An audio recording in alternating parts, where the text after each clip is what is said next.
ہیرودیس کی اس کی جنم دن پر، تو اس کے وعدے پر جب اس کو کہا گیا تھا کہ کوئی بھی چیز مجھ سے تم مانگ لے تو وہ میں تمہیں دوں گا، اور یہاں پر وہ اپنی ماں کے پاس جاتی ہے اور ماں کے کہنے پر وہ مقدس یوحنا کا سر مانگتی ہے۔ تو میں آپ کو بتا رہا تھا وہ قید میں کیوں تھے، تو یہ یوسف بن متیہ کہتے ہیں کہ یوحنا جو ہیں وہ عوام میں بہت مقبول تھے، اور ہیرودیس کو خطرہ تھا کہ کوئی باغیانہ عمل نہ کر دیں، اس لیے انہوں نے اس کو قید میں ڈال دیا تھا۔ یہ جو ہسٹری لکھنے والے ہیں وہ بتاتے ہیں، جبکہ مقدس متی ہمیں بتاتے ہیں کہ ہیرودیس کے غلط رویے کی وجہ سے، جو انہوں نے اپنے بھائی کی بیوی کو اپنی بیوی بنایا تھا، اور یہ مقدس یوحنا نے اس کی اس غیر اخلاقی اور غیر مذہبی حرکت کے خلاف آواز اٹھائی، تو انہیں قید خانے میں ڈال دیا گیا۔ ہیرودیس مختلف تھے، ہیرودیس وہ فیلبس تھا اور اس کے بھائی تھے، اور یہ جب وہاں پر ان کے پاس جاتے ہیں دوسرے شہر میں، تو ان کی بیوی ان کو بہت پسند آتی ہے، اور پھر وہ اس آزمائش میں گر کر خدا کے احکامات سے دور ہو کر تو انہوں نے یہ حرکت کی، اور مقدس یوحنا نے جب اس بات کو اس کے خلاف آواز اٹھائی تو یہ واقعہ پیش آیا۔ قید میں مقدس یوحنا اصطباغی کی ملاقات اس کی شاگردوں سے ہوئی، اور وہ خدا یسوع مسیح کے بارے میں اس کو بتاتے تھے۔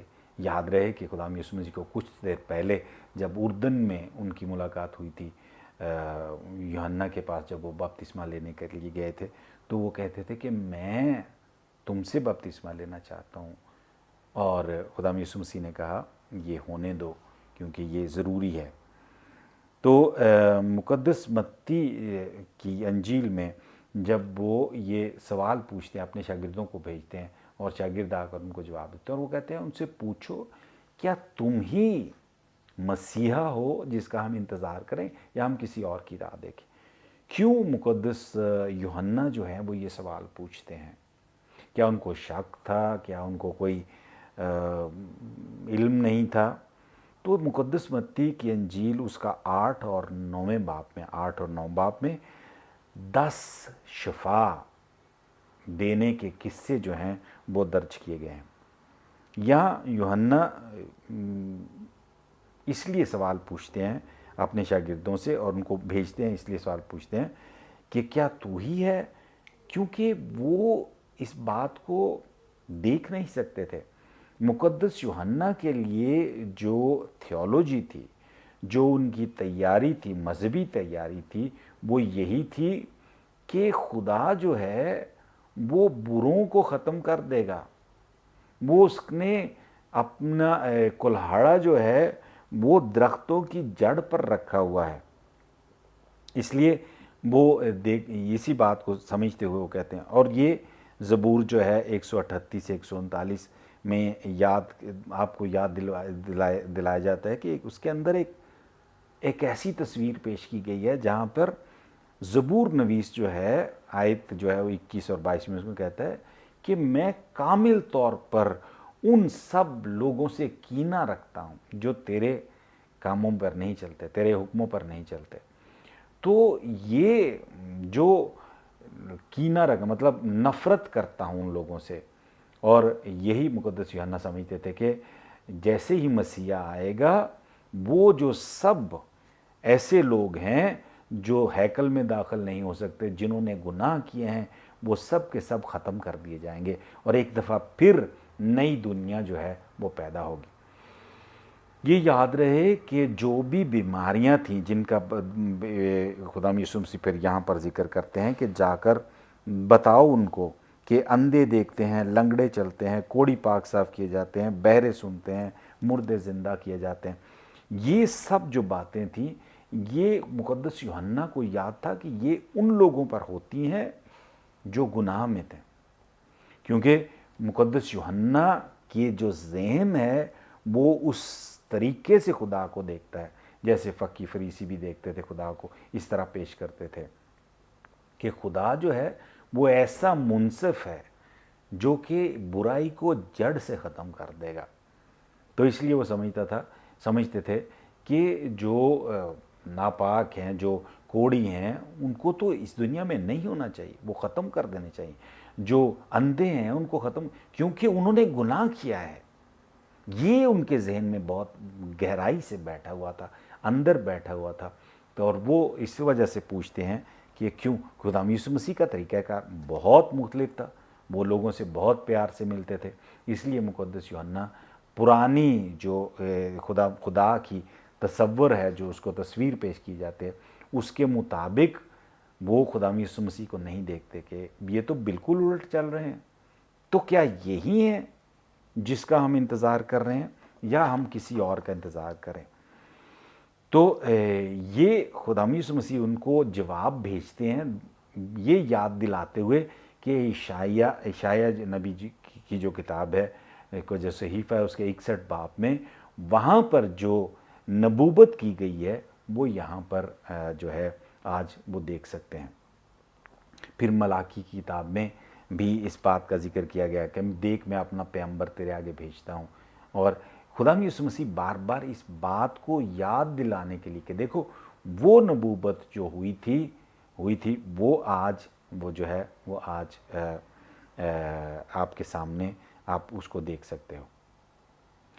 یہ سوال مقدس یوحنا جب پوچھتے ہیں کہ کیا تو ہی مسیحا ہے، ہمیں اپنے آپ سے سوال پوچھنا چاہیے کہ میرے لیے مسیحا کون ہے، اور یہ جو مسیحا ہے وہ کیا کرنے آیا ہے اس دنیا میں. کیا یہ وہ مسیحا ہے جو میری مشکلات کو حل کرے گا؟ کیا یہ وہ مسیحا ہے جس کے لیے صرف میں ایسے ہاتھ آگے کر کے مانگنے کے لیے بیٹھا ہوا ہوں؟ تو یہ اگر میں اس طرح سوچتا ہوں تو شاید میں بھی یوحنا اصطباغی کی طرح قید میں ہوں. خدا یسوع مسیح اس قید کو توڑ دیتے ہیں، اس قید میں سے ہمیں نکالتے ہیں، سوچ کی قید میں سے، کہ خدا منصف نہیں ہے. وہ منصف نہیں ہے، وہ گناہ گاروں کو مارنا نہیں چاہتا، وہ ان سے پیار کرتا ہے اور اس پیار کے ذریعے سے وہ تبدیل ہوتے ہیں. یہ خدا یسوع مسیح. اور اس لیے میں نے یہ قید خانہ بنایا کہ ہو سکتا ہے خدا جو یوحنا اصطباغی ہے، ایک تو وہ جو واقعہ ہوا ہیرودیس کی بیوی کے حوالے سے شاید اس کی وجہ سے تھے، لیکن ساتھ ساتھ علامتی طور پر بھی وہ ذہنی قید خانے میں تھے، کیونکہ ان کے نزدیک خدا جو ہے وہ گناہ گاروں کو اس دنیا سے تباہ و برباد کر دے گا، صاف کر دے گا، اس دنیا کو بالکل صاف کر دے گا. خدا یسوع مسیح ایسا نہیں کہتے. تو خدا یسوع مسیح ان کو جواب میں یہ یاد دلاتے ہوئے کہ اشعیا نبی نے کہ جو صحیفے میں لکھا گیا تھا اس کی بات ان کو، اور پھر اس کے 35ویں باب اس کی 5ویں اور 6 آیت میں بھی وہ یاد دلاتے ہیں. تو اور یہ تماثیل جو پیش کی گئی ہیں کہ اندھے دیکھتے ہیں، لنگڑے چل سکتے ہیں، بہرے سن سکتے ہیں، کوڑی جو شاید جینا بھی نہیں چاہتے تھے وہ دوبارہ سے اپنے آپ کو زندہ دیکھنا چاہتے ہیں اور شفا حاصل کرتے ہیں، ان کے اندر دوبارہ جینے کی جو ہے وہ چاہت، خواہش پیدا ہو جاتی ہے. تو سوال اپنے آپ سے، کیا میں دیکھ سکتا ہوں جو استاد یعنی خدا یسوع مسیح مجھے دکھانا چاہتے ہیں، اس کی باتیں جو میری آنکھیں کھولنا چاہتی ہیں، کیا میں وہ دیکھ سکتا ہوں؟ کیا میں وہ سن سکتا ہوں؟ خدا یسوع مسیح ہمیں وہاں لے کر جاتے ہیں جہاں پر وہ انسانیت جو چلا رہی ہے اس کی آواز میں سن سکتا ہوں. ان کو میں نے خوشخبری دینی ہے.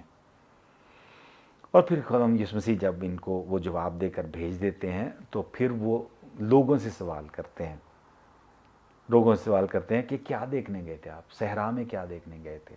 سرکنڈے کو، یعنی وہ ایسا جو بالکل کمزور ہوا کی طرح، وہ اس پودے کی طرح ہے، اس کانے کی طرح ہے جو ہوا کے ساتھ اپنے، اور یا مہین پوشاک والے کو دیکھنے گئے تھے، کسی ایسے شخص کو، وہ نبی. اور خدا یسوع مسیح کہتے ہیں یہ تو نبیوں سے بھی بڑا ہے، یہ بہت بڑا. لیکن پھر اس کے بعد ایک اور بات جو کہتے ہیں جو ہمارے لیے خوشخبری بن جاتی ہے.